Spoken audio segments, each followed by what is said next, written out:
Hello fam, nice to see you join us again in this content for you. We have this problem 21 to the power x minus 1 to the power x equals 440, and we want to get the value of x. The problem might look difficult, but it becomes easier if you break down the number 440 into two numbers such as 22 times 20.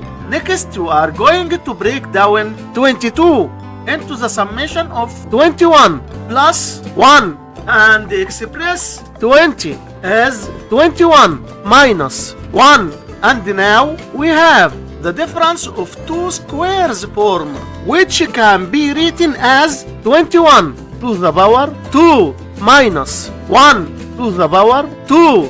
By comparing both sides of the equation, it's clear that x equals 2, and this is our final answer for this problem. Thanks for watching, like, subscribe, and see you in the next video.